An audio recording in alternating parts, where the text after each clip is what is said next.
अनंतकोटी ब्रह्मांड नायक राजाधिराज सच्चिदानंद सद्गुरु श्री ब्रह्मचैतन्य महाराज की जय।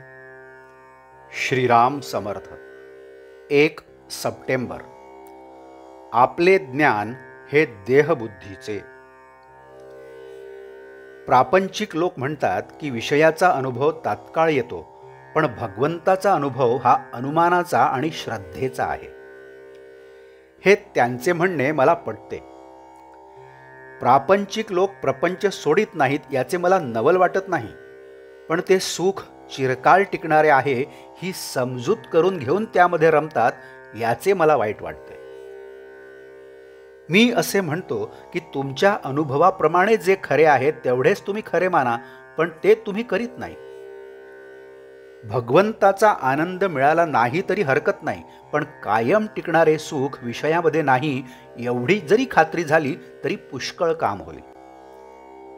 त्यामधूनच भगवंताचा आनंद उत्पन्न होईल। भगवंताचा आनंद बाहेरून कुठून आणायचा नसून तो आपल्यामध्येच उत्पन्न होणारा आहे। सध्याच्या सुधारणेने देहाचे सुख पुष्कळ वाढवण्याचा प्रयत्न केला, पण ते शेवटी दुःखालाच कारण झाले। समजा देहाचे पुष्कळ सुख समोर आहे, पण ते भोगण्याची जर आपल्याला शारीरिक शक्ती अथवा सांपत्तिक सुबत्ता नसेल तर त्याच्या प्राप्तीमुळे सुद्धा दुःखच पदरात पडेल। सगळ्यांना सगळे सुख मिळणे केव्हाच शक्य नसल्यामुळे प्रत्येक जण धडपड करून शेवटी दुःखीच राहतो। सुख आणि दुःख ही दोन्ही वस्तुतः उत्पन्न झालीच नाहीत, ती आपण आपल्या भ्रमाने उत्पन्न केली आहेत। मनाच्या सुलट झाले की सुख होते आणि मनाच्या उलट झाले की दुःख होते। मुळात सुखही नाही आणि दुःखही नाही।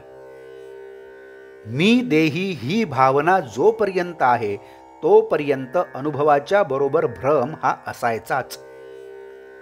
सृष्टी ही आनंदमय असूनही तशी ती आपल्याला दिसत नाही हा आपला भ्रम आहे। त्या भ्रमाचे मूळ आपल्या आतमध्ये आहे। भगवंत तिथे माया, काया तिथे छाया हे जसे खरे त्याप्रमाणे अनुभव तिथे भ्रम असायचाच हा नियम आहे। 5 जण मिळून प्रपंच बनतो, त्यामध्ये प्रत्येक जण स्वार्थी असतो, मग सर्व सुख एकट्यालाच मिळणे कसे शक्य आहे? एका गावाहून दुसऱ्या गावी बदली झालेला मनुष्य आता 2-3 वर्षे तरी निदान आपल्या बदली होत नाही म्हणून निश्चिंत असतो। या प्रपंचामध्ये आपली आयुष्याची तितकी सुद्धा निश्चिंती नाही। याकरिता आपण आयुष्याचा एक क्षण सुद्धा फुकट न घालवता सत्कर्मात म्हणजेच भगवंताच्या अनुसंधानात व्यतीत करावा।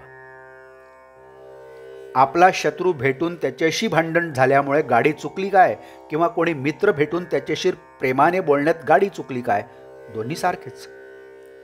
त्याप्रमाणे प्रपंचामध्ये आघात झाल्यामुळे भगवंताला विसरले काय, आणि प्रपंच अत्यंत अनुकूल असून त्यामध्ये गुंतून राहिल्यामुळे भगवंताला विसरले काय, दोन्ही सारखेच, नुकसान एकच। आजचे बोधवाक्य। भगवंता वाचून जगात दुसरे सत्य नाही असे मनापासून वाटल्यावर जो काही प्रपंच घडतो तो परमार्थ समजायचा। जानकी जीवन स्मरण जय जय राम। नमस्कार। आपण या चॅनलला कृपया सबस्क्राईब करावं ही विनंती। आपण हे चॅनलला लाईक करा, शेअर करा, कमेंट्स द्या। बेल आयकन दाबायला मात्र विसरू नका। धन्यवाद।